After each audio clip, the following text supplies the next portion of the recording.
Hi there. Good to see you all again to this Great People interview series. I'm so delighted to welcome Kristen Cavallo, who is the CEO of Martin Agency from United States.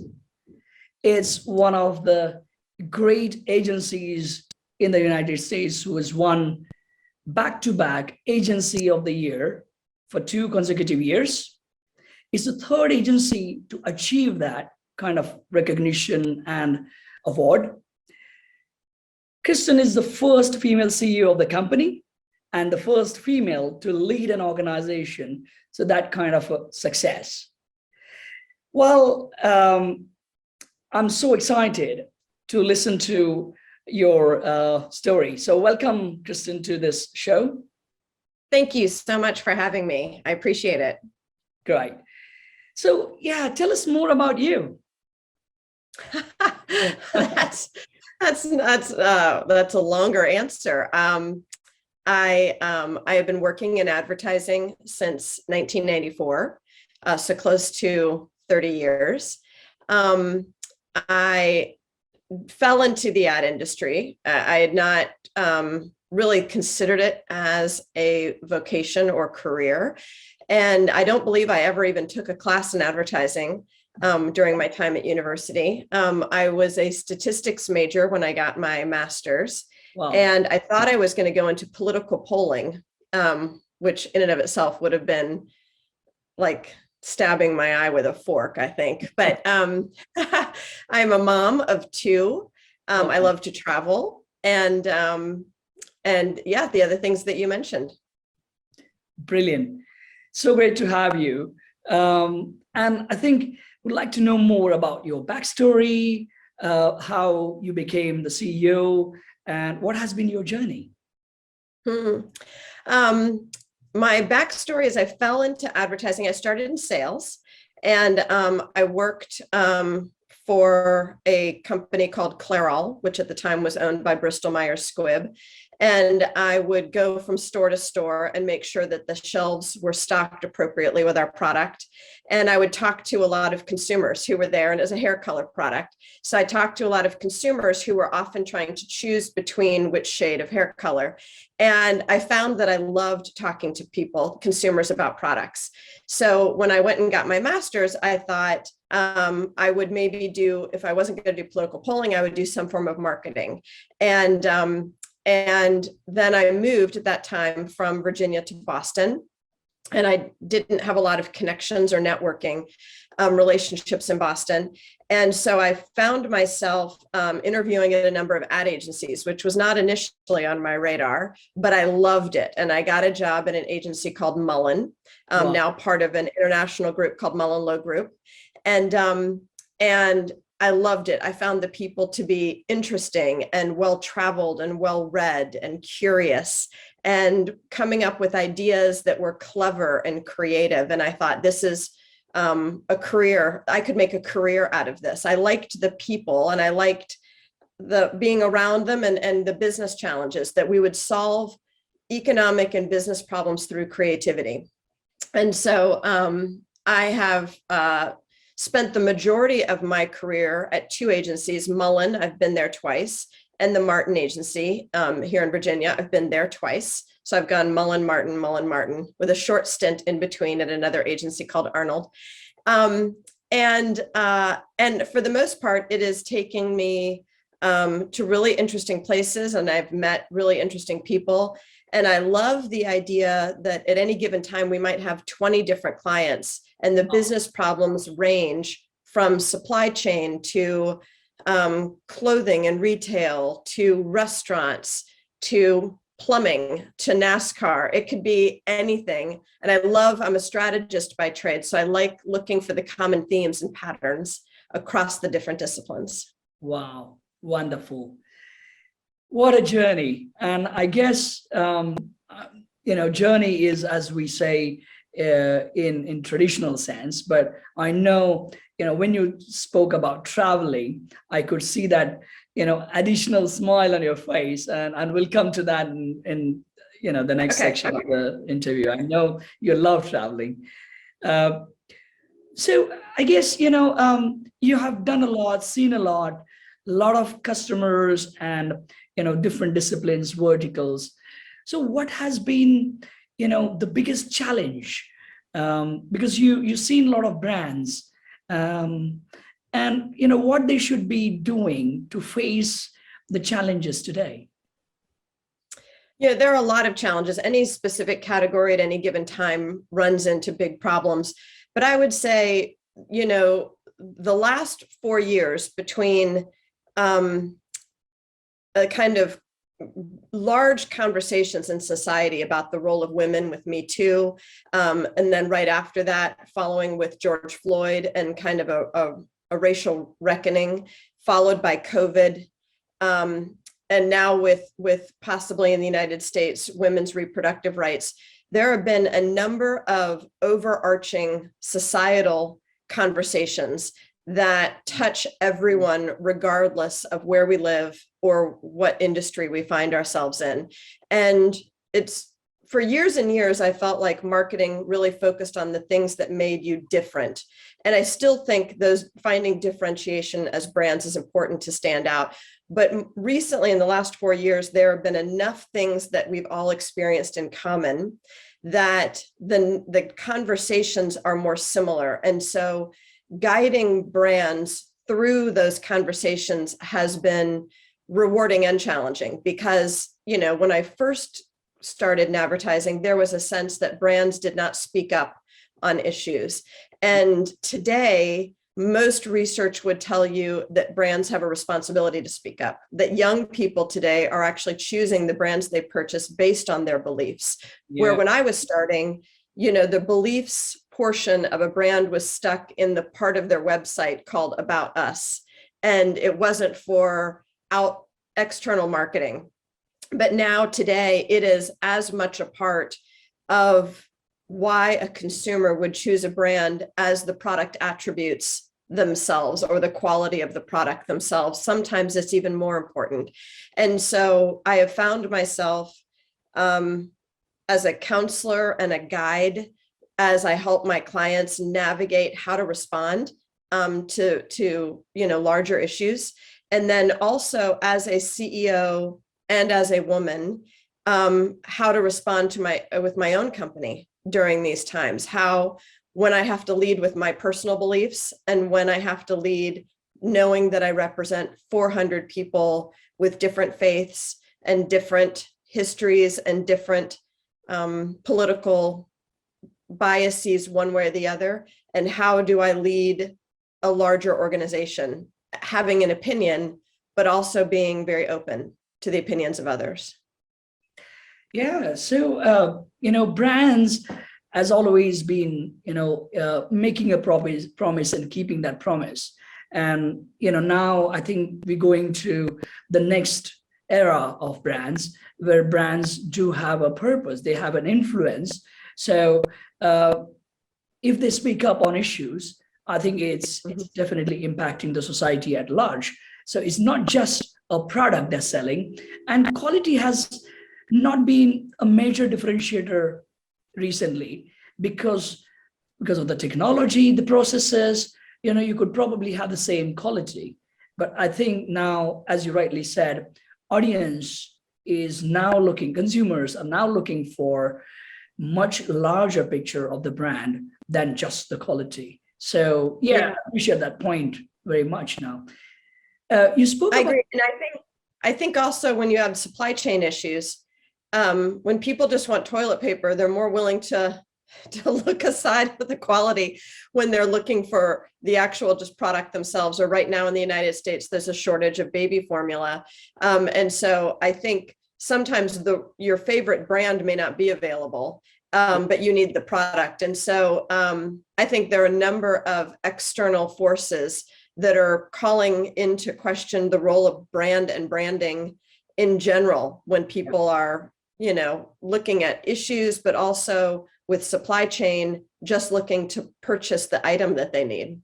Yeah, we're talking about these major issues, and I know you've spoken about, diversity dividend.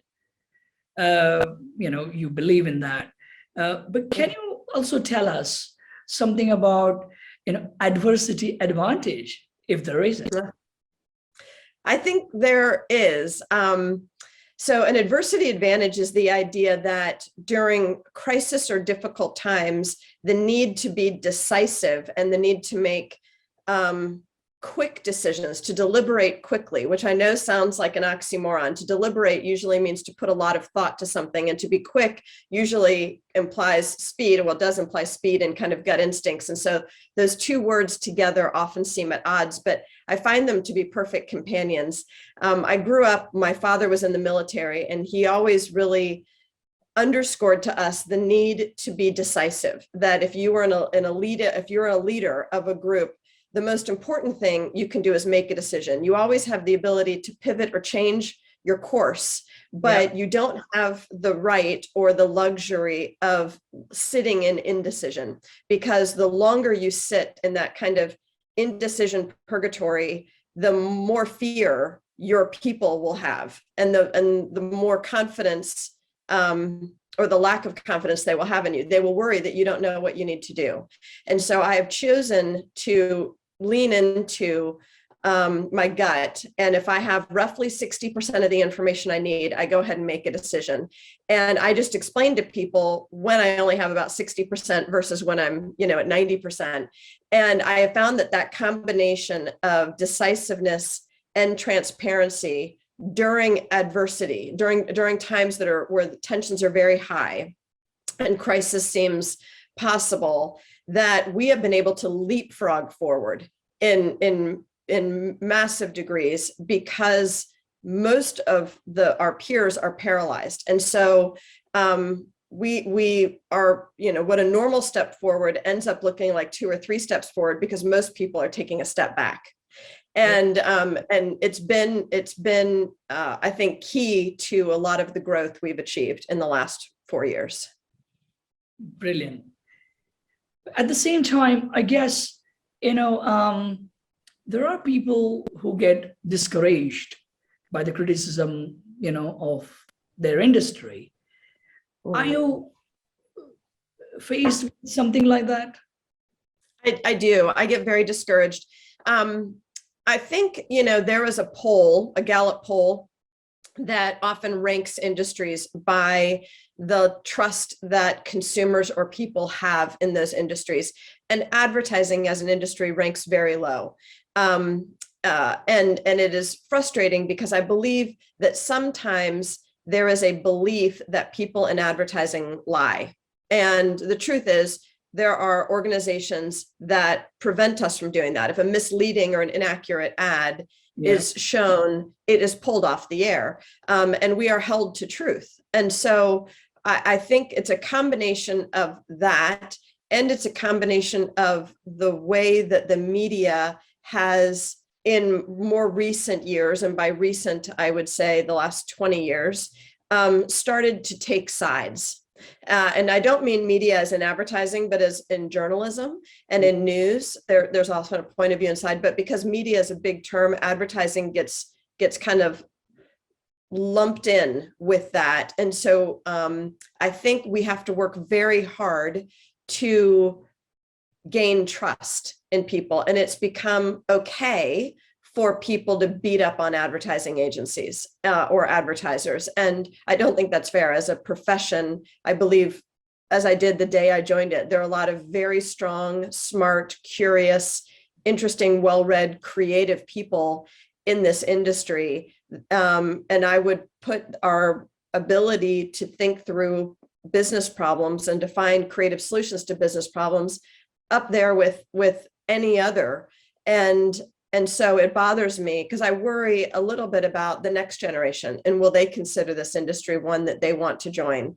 Our power is only in our ability to recruit the best problem solvers in the industry and in the world, right? You have to believe that creativity can solve business problems.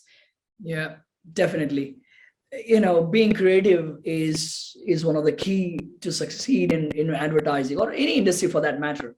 In any industry. About trust, I guess, people, I'm taking a view of general audience, when they look at an ad and there is a movie star talking about some soft drink or some equipment, well, do they really mean what they're saying? Are they really using that product? So I think that's what, has created. I mean, that's just an example, but such things have actually. I do think agencies now do that. I mean, agencies now work hard to make sure that the people sponsoring or representing the brand are genuine users of the brand. Or if they're not, sometimes they weave that in through the copy so that the celebrity might even say they're not a user of it, but poke fun at it. But I think for the most part, we do look hard to find influencers that have genuine connection to brands. Fantastic. Well, fantastic. So I must say, that's something that people and the audience of this interview also should know, that there are these agencies who are making effort to ensure the ad is not just a glamour, but it's the truth. And, whatever extent they can go, I think they're taking that effort. So Sure. I think overall, it will uplift the image of ad agency and the ad industry if more agencies continue to do that. I hope so. Yeah. So who inspires you and why? I mean, I'm one of those kind of people that's inspired by many, many people and many things. I find that there are so many of my clients that inspire me, and people that feel very passionate about the things that they do and talk about. I'm weaving a little bit of my traveling love and bug in, but there's my Kilimanjaro guide, Jake Norton, inspires me. He is also a UN ambassador for, mountain ranges and the environment, and his care and concern for the people of Nepal and mountains is weaved into his ability to guide and take photos. I went traveling with a women's group called Whoa Travel last fall to Peru, and I was inspired by the woman guide who took us through the Salkantay Trail and into Machu Picchu. I'm inspired by my clients, Kofi Amu-Gottfried at DoorDash and Kevin Warren at UPS. I'm inspired by the level to which, our clients at Old Navy try to make sure that there are sizes for every woman today and every person, man and woman today, 0 to 28 in store. They're the only retailer I know who's ever done that, gone to those lengths to make sure that regardless of what size you are, you get a fair price, the same price for the product, and you can find it in store. I think there are so many inspiring things happening. It's easy to get discouraged by a lot of the loud voices of negativity. I think what's happened in the world is that criticism has become synonymous with intelligence, and so people think that disagreement or putting something down is a sign of their intelligence, and the idea of agreeing with someone or praising something seems somehow weaker. But I don't subscribe to that belief, and I push against it with everything I can. And I think that there's a lot of inspiring people and inspiring things happening in the world. You just have to train yourself to look for it. It's one of the reasons I travel, to get out of this headspace sometimes of just work or business and look for inspiration in other places. Wow.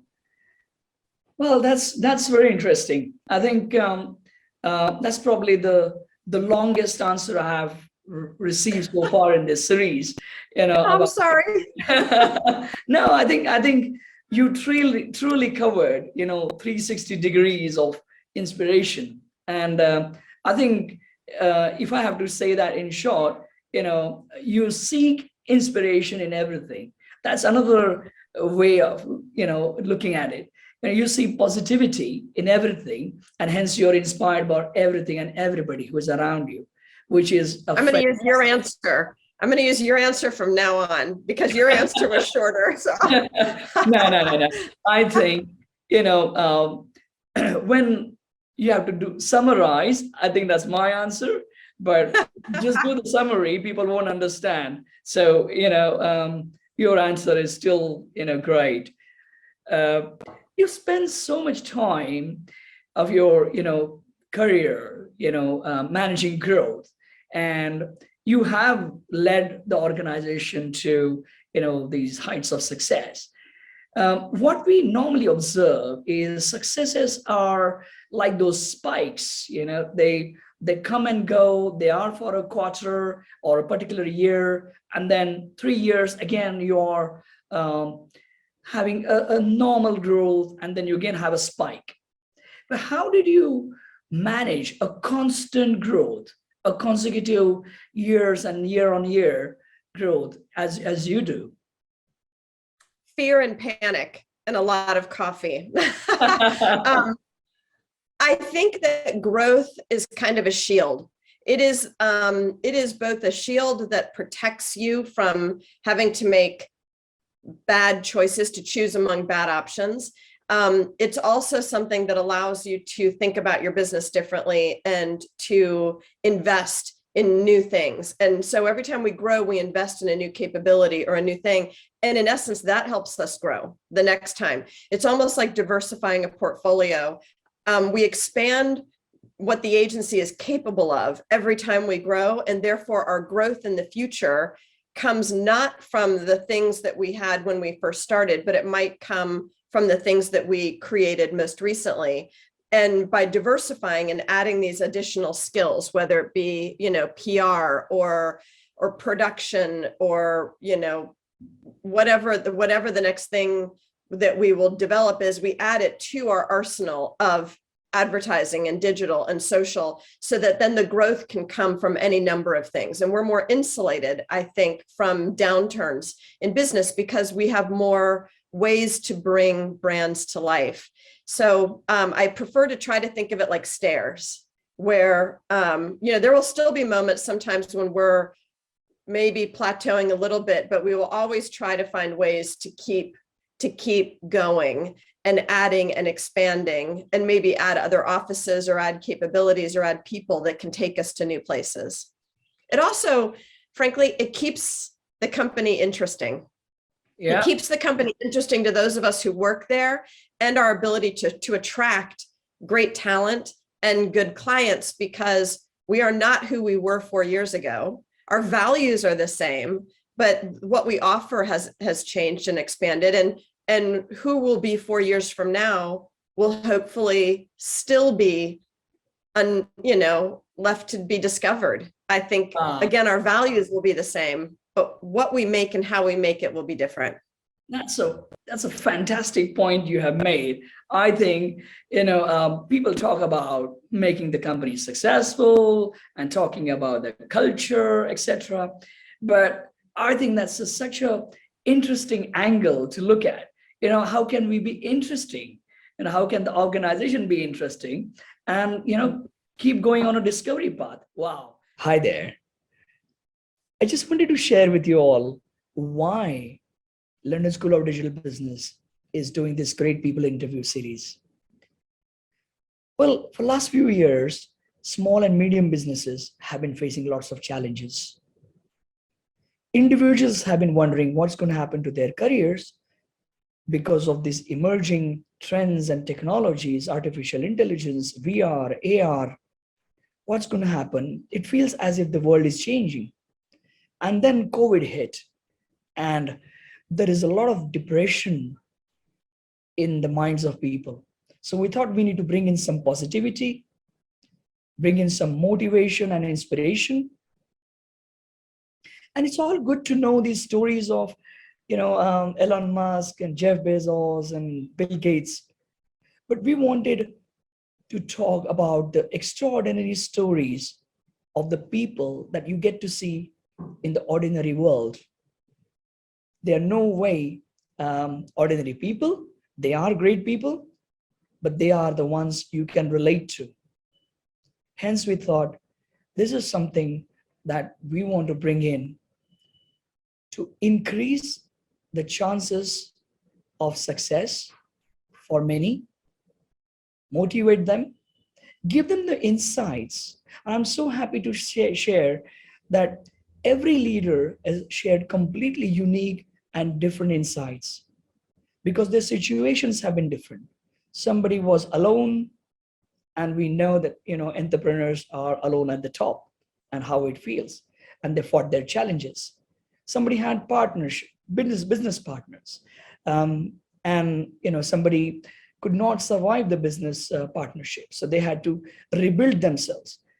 Somebody thought, well, I could have done this differently if I was to go back in time. So every insight is so unique. I must thank all the people who shared their journeys, and I'm sure this will help you all succeed in life, increase the chances of your success, as well as reach there faster, and of course, achieve happiness in life. Thank you for listening. Discovery path. Wow. So, Chris, you are such a person, full of knowledge, and we had brilliant sessions so far with lots of knowledge. And I'm sure, audience is going to watch this video again if they really want to go, digest everything. So let's go to a little bit of a lighter side of things. And your most favorite topic, by the way, traveling. So let's talk something, about travel. It was your goal, isn't it, to go around 7 continents with your kids. So tell us more about that goal that you have, where it came from, and what's the plan? Have you achieved or yet to achieve? We have achieved it. Wow. We have been to all 7 continents. We achieved it when my daughter was between 12 and 13. And so she was quite young when we completed it. It was, early on, I moved a lot growing up. So every year for spring break, we would put a bunch of, each of us would put a place in a hat. We'd write it on a piece of paper and put it in a hat. And then one of us would pick, we rotate who would pick, and that's where we would go that year. And it's, so along the way, we didn't start with immediately saying, let's go to all 7 continents, but we've gone to Rwanda and we've gone to, different places in Europe, and we've been to Asia, and we've been to different places in North America. And then along the way, the kids and I thought, well, wouldn't it be fun if we hit all 7 continents? And at that point we had been to 3. And so we made it a mission. And so for the next 4 years, we hit a new continent every time. And it became fun and a challenge, but also it's a great way of reminding yourself that there's no one way to think through life, and that there's no one style of solving a problem and no one way of living, but there are also common themes in the way we live. I think every culture cares about their children, and every culture in some way cares about community, and every culture values different things that we all have in common, though. And that made an imprint, I think, on both the kids and me, so that we could think broadly how to solve problems, but also remember that everyone values love and community. And I think most people desire to live in peace. And so those things are nice to remember when sometimes you feel like the world is pushing you at odds. It teaches you empathy, I think. Wow. So on the lighter side of the session, you still have a knowledge to share. So that's amazing. So what's your favorite then? My favorite place? Yeah, favorite. Oh my gosh. You know what? That's so hard to say because there are many that I valued. And my answers are always so long. You keep wanting me to choose one person or one place, and I'm defying you. I would say Antarctica was the most foreign of all of the places because there were no indigenous people, and therefore there are no cities and there's no ambient light. So when it gets dark, it gets very dark. And it gets very quiet, more so than any other place I've ever been in the world. And so it was the most, I guess, foreign, meaning just different from anything that we had ever been to or ever will go to in our lives. But I will say, up in the top 5, Jordan is in the top 5. Wadi Rum and Petra, I would, in the Dead Sea, all that area, I would put in the top 5. Rwanda is a place that's dear to my heart. I would put that in there. Climbed Kilimanjaro with my son. That was one of my most memorable experiences. Was in Tanzania. So I mean, they're just the world is. Was there any scary experience that you had? Was there a what? Scary experience or challenging? Oh, yeah. Definitely there were moments on Kili that were incredibly challenging. Recently, when I hiked in Peru, the Salcantay Trail, I was questioning a lot of my life decisions. Yeah, I mean, there's always an element of thrill, right? That actually makes things, I think, exciting and different. Any ideal vacation? Somewhere new. Okay. I don't want to go back. I don't want to necessarily repeat the past. So somewhere new is always the next best vacation. Brilliant. Okay. Well, the last and most interesting question for all the audience, who are watching this from more than 22 countries, and they are of different professions. So there will be students, there'll be SMEs, and there'll be entrepreneurs and CEOs as well. Okay. So what would be your advice to the entrepreneurs of the next generation? I would figure out what my brand or company not only stands for, the conversation we were having earlier about purpose, but also what you stand against.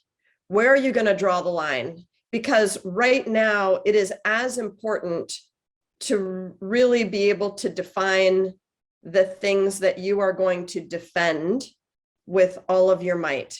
Because I believe that the world and people are no longer putting blind faith in governments or religion to solve problems. And they're looking to brands and companies to have input into how we're solving. And the problems that we're experiencing are bigger and they touch more and more lives. And I think brands and companies have a responsibility to stand up, and you don't have to stand up for all of them.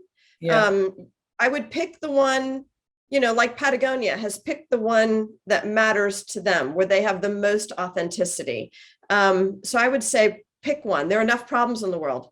Just pick one and defend and protect your point of view in that space with everything you do. And therefore you will, and through that you will stand the test of time. What you make and how you make may differ, but what you stand for and what you stand against will stand the test of time. Fantastic. So thank you so much for that advice, and lots of knowledge bites throughout this discussion. At the same time, I think you have given a lot of different direction to the way people think about their own organization and them as a person. I would like to conclude by saying, this is one of the best interviews I had. Definitely, very few that we had from United States anyway. And for, with such a successful person, believing in what you do and, protecting your point of view. So thank you Well, so thank much. you. Thank you also for bringing so many different types of people together from so many different places in the world and including me in that conversation. I think we need more conversations like this that bring us all together and help create bridges within our world. So I appreciate what you do. Absolutely. That's exactly the purpose we have. A lot of negativity, in recent times over lots of different factors. As you said, there are enough problems in the world, but I guess, the sole purpose of this interview series was to bring in some positivity and, a direction from the people who think much larger than just, normal materialistic stuff. Right. So thank you once again for your time, and really privileged to talk to you. Thank you. Thank you. Bye-bye.